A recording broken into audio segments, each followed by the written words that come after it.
What's up, everybody? My name's Corey, I'm Wyatt. and welcome back to Go-Go-Godzilla, the podcast where we go through every single Godzilla movie in the franchise, determining which one truly is.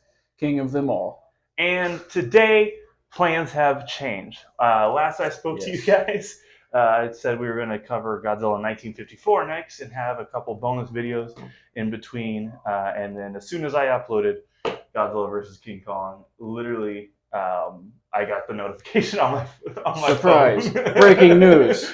Godzilla Minus One was going to be on Netflix the very next day. Yeah.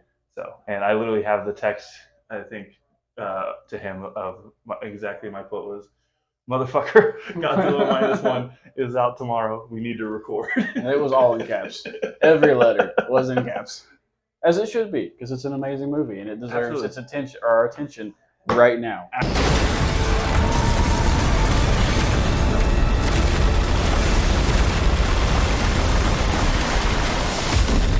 Absolutely. So with that, we're just going to get right into it. We're going to obviously start with non-spoiler thoughts because this is brand new for most everybody. Yeah. Wyatt, as usual, go ahead and kick us off. Non-spoilers. What did you think about Godzilla Minus One? Oh boy, it's so good. It's so fucking good. Mm-hmm. I was so excited when you texted me texted me and said it was going to be on Netflix. That was like the best surprise. Mm-hmm. I don't know. I love this movie. I think it's like, to get ahead of myself here. I think it's like a damn near perfect movie. Yeah. I just watched it. I want to watch it again. Mm-hmm. I listened to part of it on my drive home from work. I have an hour drive, so I listened to it and. Wait, the soundtrack or the movie? No, the movie. The movie. That's interesting. Yeah. Okay, that's really cool. Yeah. I was just thinking about it all day, and I was like, well, why not? Yeah. So, what are your initial thoughts about it? Well, so in total, including theater viewings and home viewings, now I've seen it 5 times. Good God. I saw it 3 times in the theaters, and then I watched it once in the, I guess, initial format that we saw it in. And I've seen it once in the version of Godzilla Minus One and Minus Color. Yes. And this is literally one of 2 movies where every time I watch it, it feels like the first time I'm watching it again. And So good. Exactly what, not to mirror what you said exactly, but yeah, perfect. I would say like borderline perfect to where I can say like there's definitely flaws I can point out to it, and I'm sure we'll get to it, but like those flaws don't get in the way of actually, like, I don't know, what's done so well is done so well that I'm willing to ignore the flaws. Yeah, they're so minuscule and minute that you don't really notice them to the point where they drag anything down or affect anything. It's just kind of little tinky tiny nitpicks that you're gonna have with anything. So yeah, absolutely. And I think this is probably some of the most terrifying Godzilla's ever been. Yeah. Some of the most creative Godzilla sequences. I think in terms of Godzilla sequences, this is some of the best. I think this is obviously, as anybody who's watching this knows about the hype for this movie. Mm-hmm. It's like one of the best human stories, human narratives. It's just there's so much nice I can say about the movie, and I think you hit it on the head of like saying it's borderline perfect. Of like there are some clear flaws that I think I will get to, or we both will probably get to, but for the most part, it's like this is just a movie that I could probably watch every day. Yeah, I think I could.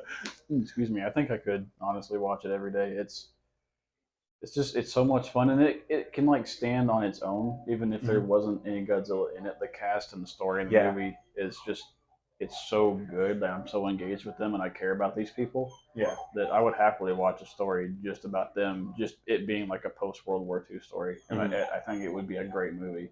Yeah, but you throw Godzilla in there, and that gets like just boom. Yeah. It's even better. So yeah, the cast this is my favorite cast of any Godzilla movie.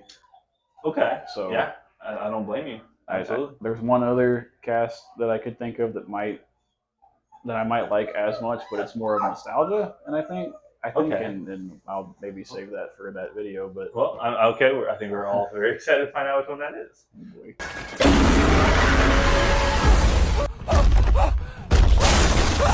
And with that, we're now going to get into some of the more actual spoiler heavy thoughts, what we thought about the movie, some specific scenes, and just kind of see where the conversation takes us. So, Yeah, Wyatt, yeah. start it off. Where do you want to, I guess, begin? I mean, I guess I'll just start from the opening of the movie. I didn't expect to like be in the shoes of like a kamikaze Yeah. pilot that failed, and that was like that was I don't know that was cool. That was unique, and it was like Mm-hmm. you already kind of have like a depth for how the story was going to feel Oh, from yeah. the very beginning, and then it was nice to see like a more primal, small Godzilla, and just but he was still Oh, yeah. terrifying, and there was a little fish popping up as clues, and you got to meet the mechanic, and Mr. I can't, Tachibana. thank you. I couldn't think of his whole name. I'm Yep. terrible at pronouncing these names. Uh, but yeah, I mean, you get to meet him and have some foreshadowing there and stuff, Yeah. and it just, I mean, you're engaged right from the start at that point. Absolutely. Absolutely. Absolutely. So I love that, and then it just goes into into being in Tokyo and stuff. And is it Tokyo?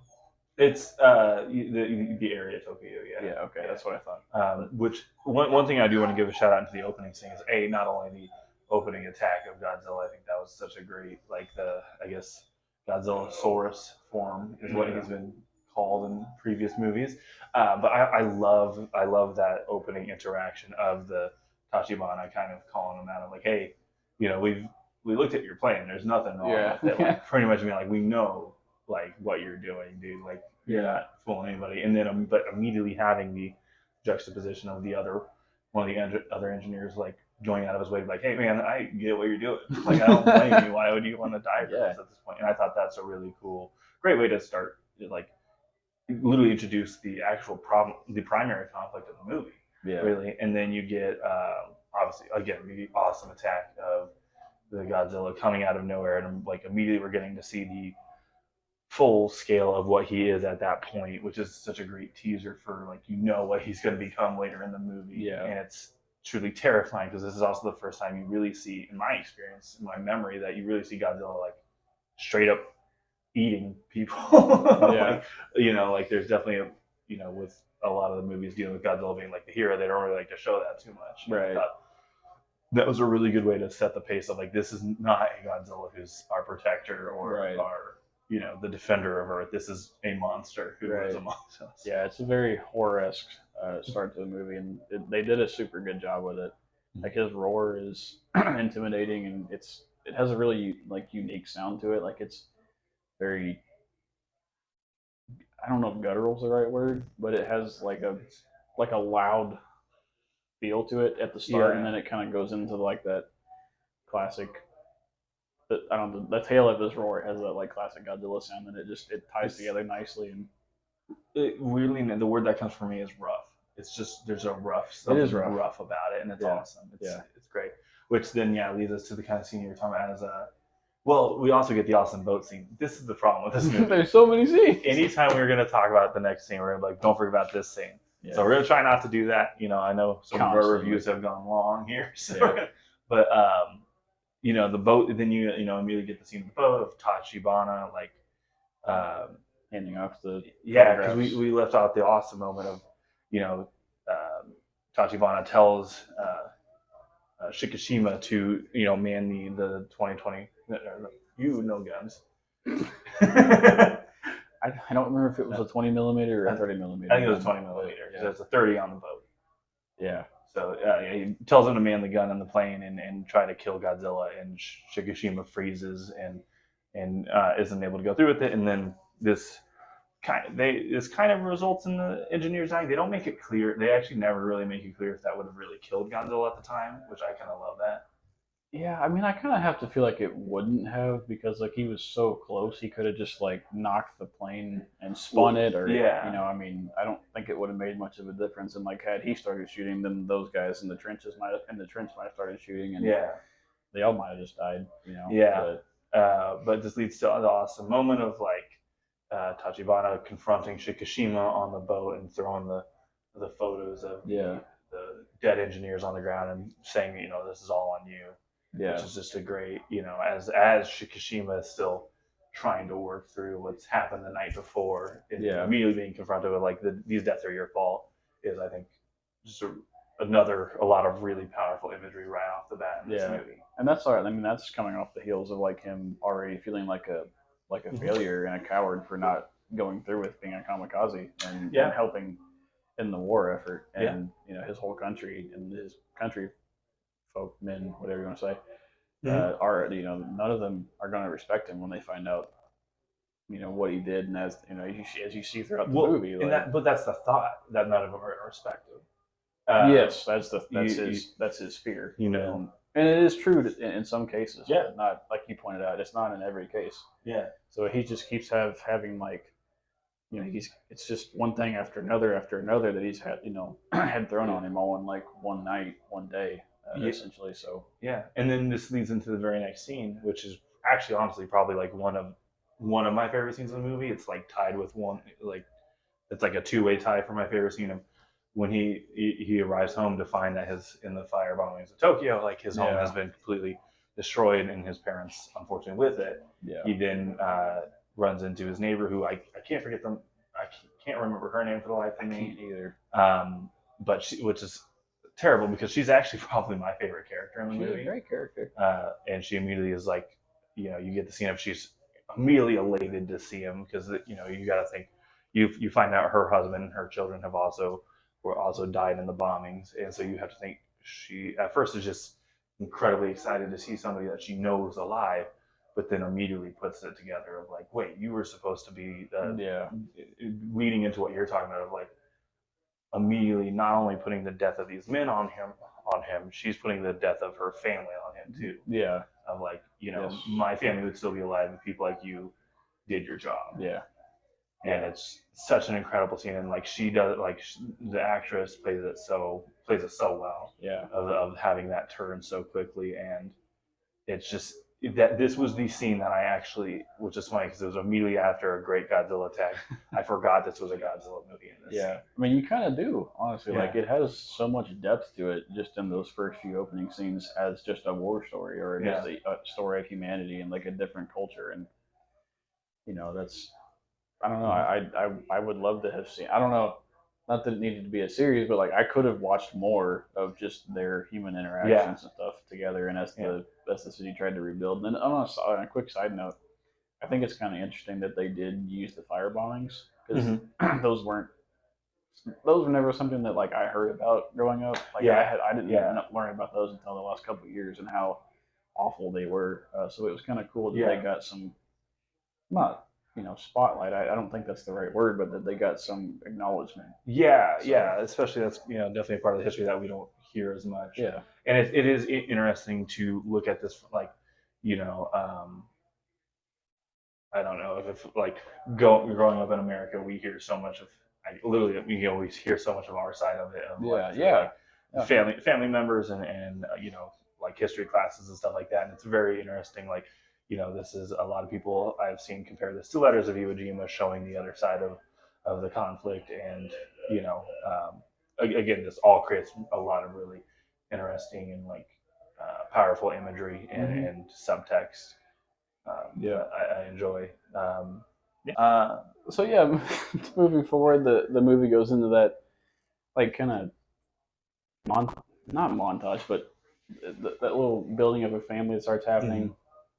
Noriko and Akiko, is that how you say it? Akiko, yep, Timer. They come into his life, and he's a little bit reluctant to get into it and to really accept it with his mental health stuff going on Yeah. and not really knowing if he wants to live or wants to die or if he is alive or if he's dead or Yeah. there's a lot going on up there. So, but she steps or kind of inserts herself in his life, but I think it is what like saved him from Yeah, it kind of either madness or gave just him a purpose without him realizing it gave him a yeah, purpose. without realizing it, Yeah. it did. And then not only that, but then you get the boat crew, which are their dynamic is probably my favorite in the movie. Yeah. I love that crew on the boat. They're just great. They're fun Mhm. characters. They're kind of quirky and goofy and just they're funny and Yeah. like every time they're on screen, I just I really enjoy it. And I think they have great chemistry and Oh yeah. And but not even chemistry in the funny way, chemistry in the dramatic way. oh Like when yeah, you get into yeah, more serious conversations, yeah, I really think the other thing I want to give a shout out to is again like I think my favorite storyline in this movie is the one with the neighbor lady because the morning after Akiko and Mori go to stay for the first time, she calls him out like, "Oh, do you think like you're trying to fool everybody to think you're a good person, but like I know who you are," trying to say like you can help these people, but you still lost us this war and all that. Yeah. But then immediately being like she can't help but see like, does the child have food? Mm-hmm. And does it like and giving her last bag of rice to them to feed the child, Right. and making it seem like this, giving up my last bag of rice for this family, who cares anymore? But it's her already feeling like she has giving her a purpose without her realizing it too. And I think that is really cool. I guess imagery or subtext I didn't pick up as much maybe when I saw it in the theaters than I did this time. Yeah, same. I didn't pick up on all the little nuances with the family dynamics and how like it is kind of a story of people coming together at the same time too. Like it's a very multi-layered story, but that is one of the threads is like people coming together and like people being able to heal each other even though they don't realize it or want to accept it. Sometimes it is just part of our human nature that like we do just heal each other, give each other like, purpose. And, the captain in in the dinner scene was saying to Shikishima of like, at first Shikishima's a little ashamed of like he's not married to Noriko, Akiko's not his kid, and like he's also still trying to hide that he was a kamikaze pilot, and when he's expecting judgment from him, the captain pats him on the shoulder, like, "Hey, family comes in weird ways, but you've been given this beautiful family, and you should rejoice in that." Yeah, and that's one of those examples of like how they, as a cast, like they have a great chemistry, not only in a funny way but in a dramatic way, because they are laughing and kind of goofing around at that dinner scene, and then it gets very serious. And very emotional very quickly, and it flows very, very naturally, and feels like they really do care about each other. Absolutely.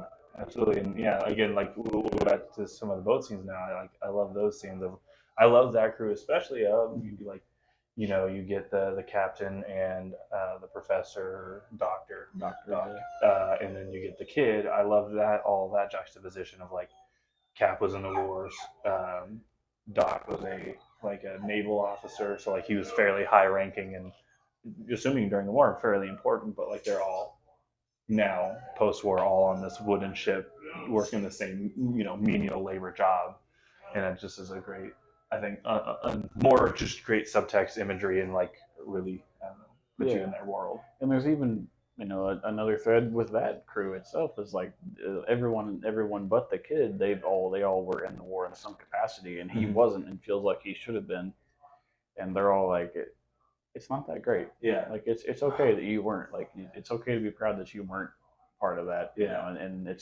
seems like it's hard for him to accept, and that's kind of an interesting dynamic too. That he's like, he almost idolizes the fact that they were in the war, but they're just like, no. Was it the another great line from the captain of the like way further in the movie is him saying, not going to war is something to be proud of. Yeah, exactly. And then oh god, I love that scene. I fucking love this movie. It's so good. Of him, he and the doc are walking away, and the kids yelling at him of like, you need to let me defend I have a right to defend my country. Yeah. But then he, under his breath to the doc, is saying like, we leave the future of this to you. Yeah. Of like so good. He leaves the kid behind because he trusts them to build a better Japan. Come on. It's so good. It's so good. But then, as we see the family come together and all it progress, we also get the reports of, we get the shot of nuclear testing, and we hear you get to see Godzilla mutate, and you get the radio reportings of him attacking some like U.S. naval ships and stuff like that. And this leads to, I think, the scene of the movie. I think so. By far. Yeah, that's if you haven't heard, obviously the boat scene of it turns out Shikishima and the crew have been tasked along with their sister ship. Is that what they call it? Yes. I'm not a naval man myself, but to slow Godzilla down enough for the actual naval cruiser to arrive and hopefully take care of it. And this is such a fucking awesome scene. There's no other way to put it. I don't think, did they really know what they were doing at that point? Like fully? Did they have like an idea? They just weren't. So, from what I understand, the doc knew that they were there he to knew. to slow it down, Yeah. and then um, the rest of the crew, the Cap and Shikishima, put it together pretty quickly. Yeah. That's right. And yeah, yeah, and so you get that awesome scene of the Doc stepping up, not Doc, sorry, Cap, the captain stepping up to say like, hey, I don't like the government, I don't, but I don't want to see my country burn again. Yeah. And he's, deciding like, oh, if you know, we'll stand here and be the last line of defense if we have to be. And then you immediately see Godzilla take out the other ship. And He's he like, says, never mind. "Yep, never mind." And immediately, and the tension of this scene is so great. Of like he's trying to start the engine, but the Doc's not going fast enough. So like, go, like Yeah. almost like when you're like, I want to compare it to like when you're a little kid and you're playing like hide and seek, and like you're hiding really well, but you're laughing so much that you and your friends are like, shut the fuck up.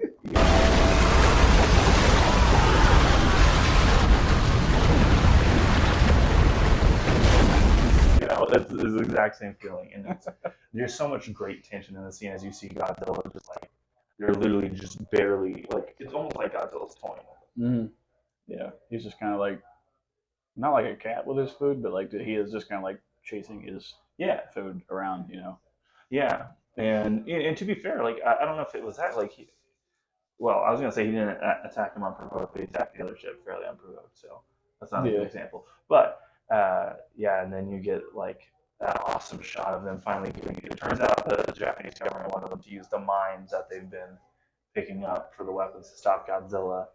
Um, and one of the mines they used to like blow up on the one of the dorsal fins, and it creates that awesome visual of Godzilla just barreling through the smoke. Yeah, it's so cool. This whole scene is just of awesome imagery, and I'm sure anybody watching has seen it. Like this is kind of one of those scenes of like we can literally just go beat for beat through this whole scene, but it's not really going to do it proper justice. That's very true. And there's at least I think we talked about this before. There's some like very notable Jaws feels in that scene. Like I don't know. It makes me feel like Jaws. The director Takashi has said, yeah, Jaws. That's right. Yeah, Jaws was one of the movies he specifically pulled from for this. Right. So, and yeah, and I mean, this scene is you can clearly tell. And like I said, this is the scene of the movie for me. This is and it's so stupid simple, but it's such it's an so entertaining. Good though. Yeah. Like it just doesn't. It's so simple, but it breaks down the essence of how terrifying Godzilla really could be. Mm-hmm. And yeah. But this is my favorite scene in the movie too. Yeah. Not that, and I love the whole movie, but this is like the one that I do look forward to more than any other Godzilla scene in the movie. So yeah. And he's not even like his whole body's not even in it. It's just And so that's a one of the things I want to like, to compare it to some other to Godzilla movies we've already watched, Godzilla 2014, where you get I feel like they follow the same formulas with wildly different results. Of like you get in Godzilla 2014 you get the teases and you don't get the full view, but like instead of it like being I don't know like fully thought out scenes, they're cutaways. Mm-hmm. Yeah. Whereas with this one, you get that full shot of Godzilla at the beginning, but it's the smaller, so it's still not the full on Godzilla. And in this one, you get full on Godzilla in the water, and you have to hide him away, but you still know that's not the full Godzilla you get to see. And I think it creates such an awesome build up for when you actually do get to see him later in the movie. Yeah. And then he just to kind of finish that boat scene out, he tanks that warship when it shows up, dude. Yeah, like it's nothing, Yeah, and actually, I want to give a special. I know you have in your notes of the special effects at this point. The special effects are awesome enough that I watched it with my dad, and he in the whole movie was like convinced that they were using miniatures. Yeah, the special effects are amazing in this movie. And the sound design is amazing in this movie. And I guess to kind of go on that note a little bit, the music is it's not like overdone. It's very minimal. It's very minimal. It is. It's very minimal, but it's great. Yeah, it's to large effects for when you actually get the theme, the Godzilla theme, which they use it 3 different times in this movie. And each 3 time it hits in a different way. Yeah. And each time hits in a better way, I would argue. Yeah.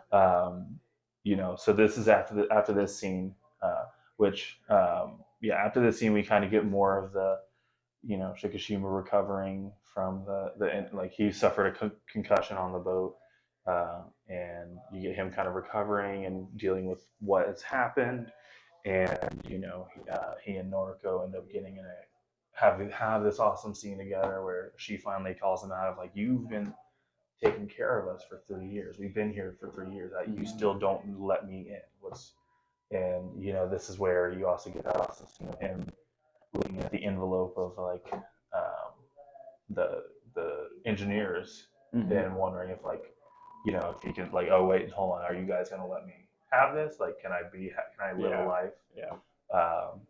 And yeah, more great, awesome scenes. A lot of powerful stuff, a lot of powerful conversation between these characters. I love. Yeah. Yeah, and then she, inevitably ends up like deciding that she wants to kind of support herself Yeah, and take a job, and she takes a job in Ginza, is it? Giza, Egypt, Giza. like in Egypt. No, it's spelled different. I don't know. I thought it was Ginza.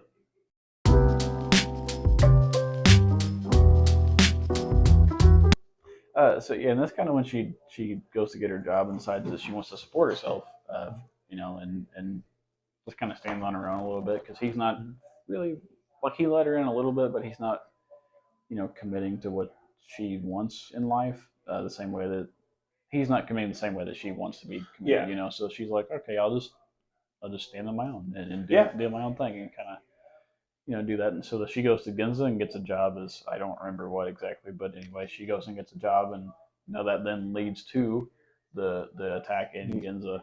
Yes, so the actual attack, and this is great because the way you find out is it's him, it's Shikishima playing with Akiko, and you get the alert over the radio, uh, and as the alert's playing, you cut to her on the subway, and she just hears the stomp, and like because at this point Shikishima's told her what happened on the island and then what happened on the boat, and so like she immediately puts it together like of what's happening and freaks out, and then like you just get like a classic Godzilla rampage, and it's awesome. This is where you finally get as soon as she realizes, you get the play of the Godzilla theme song. Yeah. It's the first time I played it. It is awesome because then it immediately like cuts to just a full figure of him marching through Giza. Yeah, and then he Ginza. just Ginza. Yeah. あれはゴジラ And then he just starts like just destroying buildings and kicking buses across the street and knocking shit over and smashing people, and there's those reporters on that one building. Yeah. And I enjoyed that. That was kind of funny. Which I don't know the last time you would watch it by now, but that was a reference to the original. Yes. 54. And it's done awesomely, especially so as these reporters start to realize Godzilla's turning our way. And he doesn't even attack their building. He just brushes up against it and collapses it, and they do the great, showing the reporters falling until it cuts away at the last moment. So like you're left to your own devices to figure it out. Yeah. And this scene is awesome because just how can it not be? It's everything you want from a Godzilla rampage. It's a classic Godzilla rampage, and he just destroys things, and then the tanks show up and start pelting him a little bit with not really doing any damage, just kind of pissing him off more than anything. But then that goes into like the first time, like we saw the atomic breath. Yeah, you get the tease of the atomic breath in the boat, but this is where you get the full. Which I think this shot's a reference to 2014. Oh, the way the tail drops down, doom, doom, doom, and then you get, in my opinion, Godzilla's coolest atomic breath of all time. It's so fucking cool. Like it. Not only is it atomic breath, but it creates another nuclear explosion. Yeah. It's so fucking cool. This scene was nuts the first time you saw it. Because this whole time you've been following to an extent Noriko and Shikishima has found her in the crowd, and as they're trying to get away from Godzilla, they see this blast coming, and then Noriko immediately like turns and pushes Shikishima into an alley, and she gets swept, and it's crazy because they make a point that you see her in the rubble getting swept away. Yeah. It's like, and it's this great moment of like the music all immediately cuts, and it's just silent while you are in the shoes of Shikishima, Yeah. like just trying to put together what just happened. Yeah. It's just a little bit of ash and some debris kind of raining down, and a little bit of like sparks and shit. But it's a really deep scene. Yeah, and then So, especially because then you get him screaming at Godzilla with the black rain coming down. Yeah. Such a just visceral visual. Oh, that's a tongue twister. Yeah. So this is followed almost immediately by the funeral or remembrance for Noriko, and you get that heartbreaking scene of Akiko asking, "Where's mommy?" And the neighbor just looks around because she doesn't know what to say. Yeah. It's such a heartbreaking scene, but you then immediately learn from the doc that there's already citizens or other citizens planning to meet to discuss potential solutions, and then you get this, I think, another just great scene of you have all these citizens, former like military men, in the room trying to figure out what they can even do to handle this, and it's a really uh, you know um, cool scene of like you get that moment of we can't ask you, we can only ask you to put your lives on the line one more time. We can't force you. Yeah. Which is actually, I think, a really cool juxtaposition of you do have people saying like, I can't put my family at risk again. I just can't do that. And then you get the people who ultimately are saying that they would love to, um, actually defend, or like, how do you say it? How would you say like defend the country? Yeah, it's just like they actually get to make a defense of Japan. I don't know how they phrase it exactly in the movie. I can't remember, but yeah, it's like they're getting to choose and a second chance also, like some of them to get to defend their homeland. Well, yeah, because you kind of get in. So the whole theme of Shikishima throughout, we haven't really touched on is like his war isn't over yet because he's still, dealing with what's happened on the island, dealing with him failing his abandoning his post, and you kind of start to get put together that he's not the only one dealing with that. Yeah. That battle, maybe not to the extent that he has, but still others. And this is also leads to the plan, which funny story in regards to this plan is so the day when me and Wyatt saw this opening day for the North American release, and that same day I saw a screenshot on Facebook. You told me this of Megalon, and it said in it Megalon 2023, and so I thought I had the movie spoiled for me, and I decided, you know what, I'm not going to tell Wyatt that Megalon's in this movie. Because I want him to have the reveal. And so this whole movie, I was watching it, and every scene after Godzilla first shows up, I'm like, oh, this is where we're going to reveal Megalon. This is where they're going to reveal Megalon. And so then you get the scene where they're talking about the plan, and the plan is to, pretty much take Godzilla to the depths of the ocean and kill him kill him using the power of the ocean, which is a fucking awesome line, by the way. Yeah. And then they talk about the backup plan, and they draw curtains and tell everybody to look outside. And I thought they were going to reveal Megalon. And it was literally when these balloons pop and go, my brain goes, hey, I don't think Megalon's going to be in this movie. And it turns out that was a screenshot that I'm sure a lot of people knows from a short film that they put out for the 50th anniversary of Godzilla vs. Megalon. Oh, okay. On that, like Toho put out on YouTube. So that was where the the screenshot came from. But yeah, I spent 75% of this movie waiting for Megalon to show up, and he did not show up. Maybe he'll show up one of these days. Maybe. So now this is kind of where you get a lot of the scenes putting the plan together. At some point in here, I know Shikishima is the one to propose. I think he's the one who proposed a plan to lead Godzilla into the actual place of attack. Yeah. And you reveal this. They reveal a prototype plane of a rear-propelled. I don't know the actual name of it. I think it was an actual World War II plane that was never used, which I think is really cool. And the plan is for Shikishima to use it to lead Godzilla into place. It's a lot more of from what I understand, an agile fighter is what they say. To better fly. And this is where Shikishima declares that he can only work with one engineer, and it's the engineer from the beginning of the movie that his name now escapes me, even though I did say it at the beginning. It's like Tachida? Tachida. No, Tachida? no, It doesn't. The engineer from the beginning of the movie. Uh, where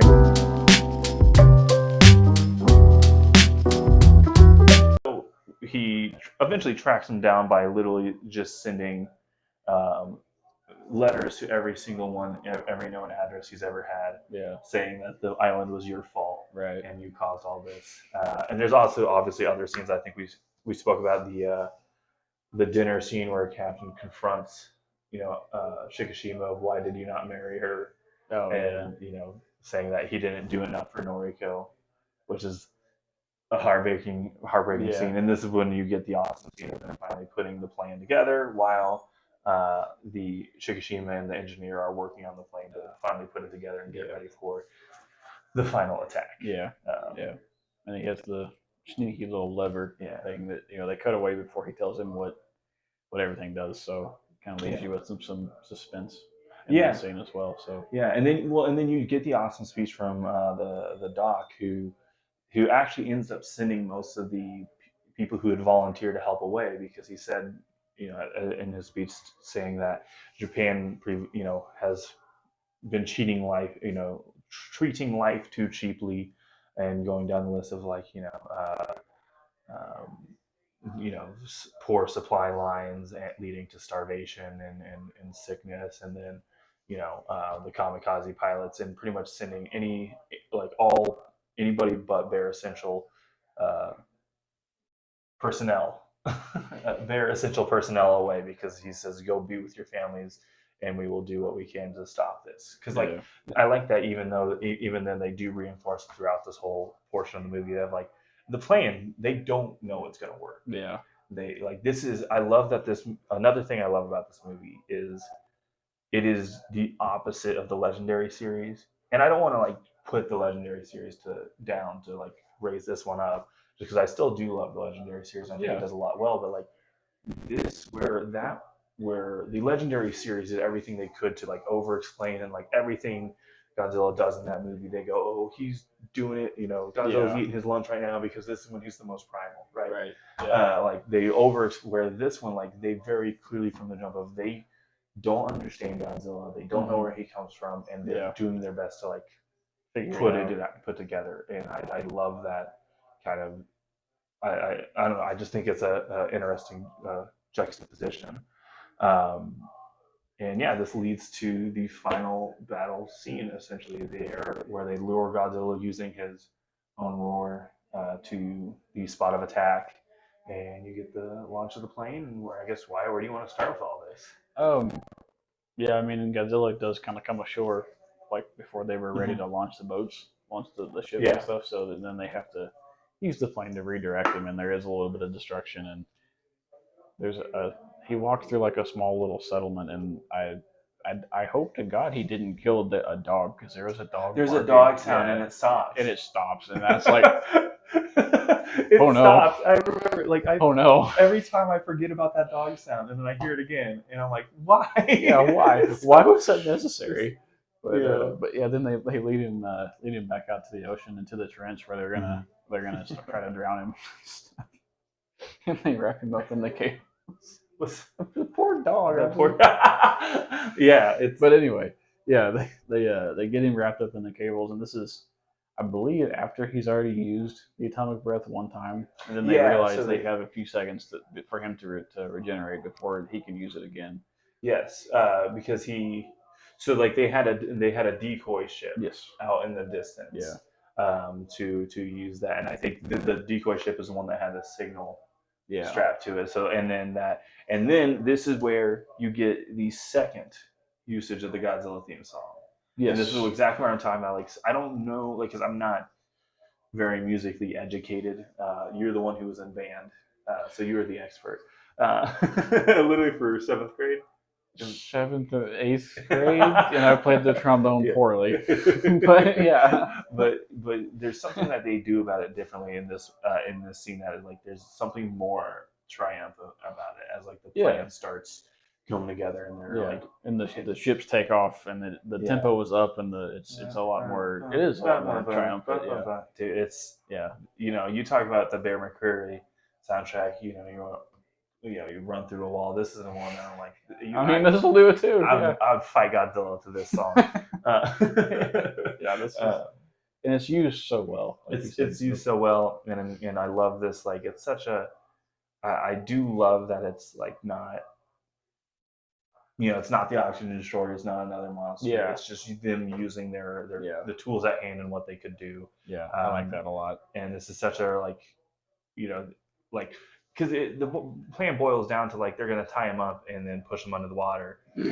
So it sounds like on the surface can sound pretty dull, but like they'll just the usage of like scale, like angles and stuff like that. And we haven't mentioned it yet, but the scale is awesome in this movie because almost every shot of Godzilla comes from some kind of perspective of the human in this movie. Even when the aerial shots it's like almost following you're like the plane going around him, and it just presents it in such an awesome way, and it's so exciting. And then you get the fucking awesome moment of like they finally get him down to the bottom depths, and then the balloons start to bring him up, and he chews through the balloons immediately, and they don't know what to do, and then that's when you get the kid and the fleet show up, and it's this. I would argue it's on the level of the portal scenes for me, which is I know it's crazy, but like it was. I talk about how in the portal scene, I don't know if I've said it on the series. The portal scene was like I was just overcome with such emotion because I didn't know I'd ever see this comic book type panel on a movie screen and all that. And I'm sure we'll get to that at some point. Yeah.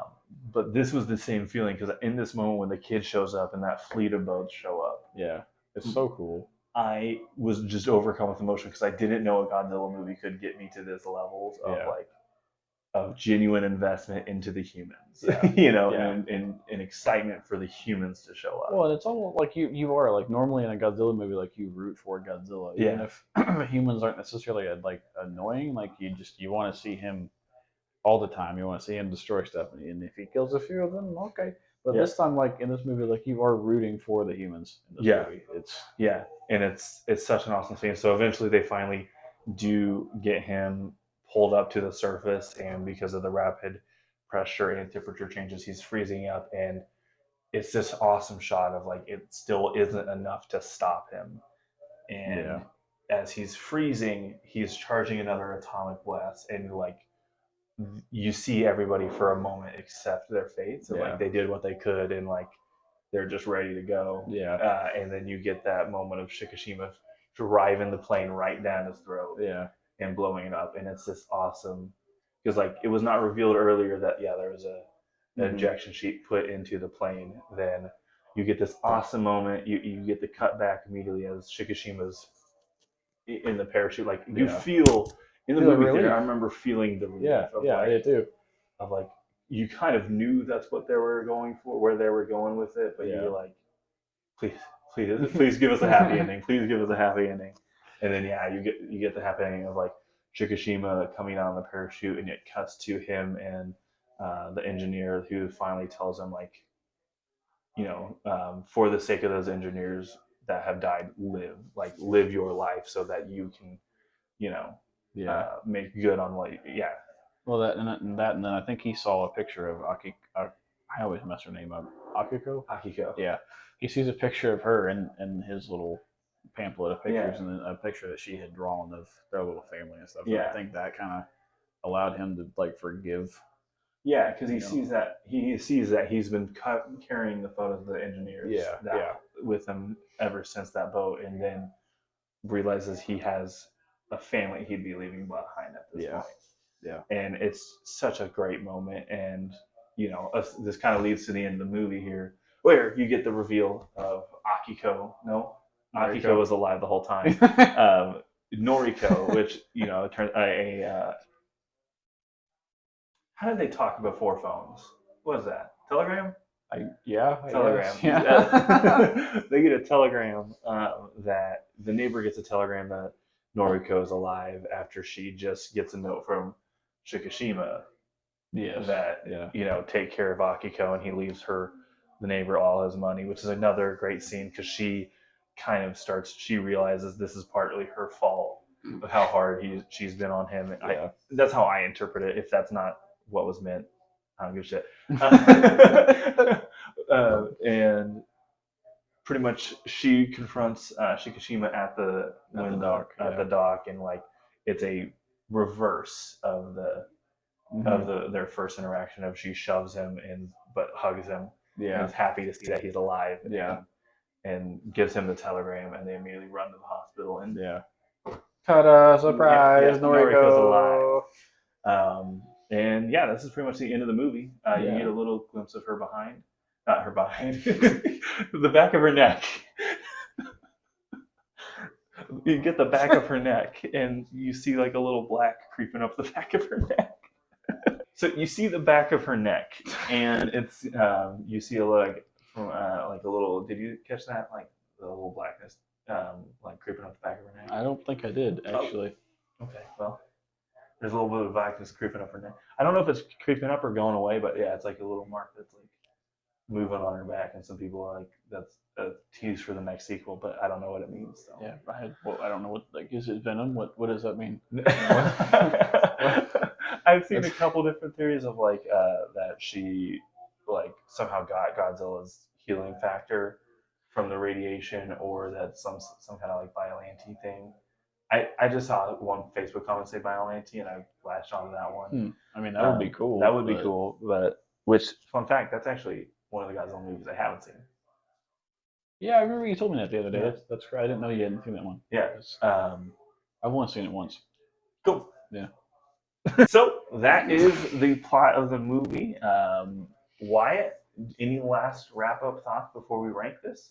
I mean, not anything that I think of that we haven't said. That it's just I really think it's a damn near perfect movie. This is my favorite cast. Yeah. I could say so many great things about this movie and not get tired of watching it. Yeah. So I think that's kind of all of my final thoughts. What do you got? One final thought that I did want to talk about, that like something that's a comparison for me, because like we've kind of said, like this movie gets compared a lot to the original 1954 Godzilla, rightfully so. It also gets compared a lot to Jaws. Mm-hmm. The thing I would actually want to, this movie to me is almost like Godzilla's Titanic, where Godzilla himself is almost the iceberg of Titanic. You get so swept up in this plot with these characters, and you get so swept up in the story, you almost forget that there's an iceberg at the end of this journey. Yeah. That no matter what Rose and Jack do, they got to meet that iceberg at some point. Yeah. And then it's the same thing with Shikishima and Noriko and this whole group of like, as much as you love to see them come together and interact and grow and deal with what they're dealing with, this ends in a big giant lizard attacking them. Yeah, it's true. Just, it just creates, again, like, yes, like an almost perfect, like I would say a perfect movie, not flawless, because I do think there are flaws. Like I do think this movie really, the transition from the second to third act, I do think is fairly slow and kind of dips the energy quite a bit as you're waiting for that final attack. And like I will admit, like the fact that the plan pretty much almost goes off perfectly could definitely for some people like be a negative, not necessarily for myself, but like what is done well in this movie is done so good I don't care about the bad. Oh yeah, absolutely. Like I almost hate calling it the bad, because I don't think it's the bad, I just think it's like those are the flaws I see, but I don't care about those flaws because everything else is done so well that I just can't help but love this movie. Yeah. And now we're getting to the point of the series, Wyatt, where we are going to rank every Godzilla movie in the franchise. So right now, the ranking is standing at number 4, Godzilla vs. Kong. Number 3, Godzilla 2014. Number 2, Godzilla X Kong, The New Empire. Yep. And sitting at number 1, Godzilla King of the Monsters. Wyatt? Hello. I'll start this off because this is such a clear number 1 for me. Yeah. I can't even fathom like it. Yeah. Yeah. I have no other words. This is just number one as number one can get. Yeah, same. I'm not even gonna like be suspenseful about it. This is my favorite one thus far. So Thus far. And so yeah, with that, the new ranking is number 5, Godzilla vs Kong. Number 4, Godzilla 2014. Number 3, Godzilla X Kong: The New Empire. Number 2, Godzilla King of the Monster, and number 1, Godzilla minus 1. Yeah. New set also. Yeah, and we got the set together just in time. Yes. And with that, the next movie we are going to be covering is Godzilla 1954. We're now going back to the original. I don't think any unexpected Godzilla releases are going to come out between now and then, but I won't hold my breath. I wouldn't be upset, but I don't think it's going to happen. So. But with that, so yeah, the next movie we are covering is Godzilla 1954. Please join us for that. We are starting with the original Japanese version and working our way from there. So now it is all Toho, all Japanese. Well, one exception, but but also please keep on the lookout because we do have some bonus videos coming your way. And yeah, with that, thank you for joining us this time. We're so happy that we got to cover this one. This is literally the movie that made us want to start this series.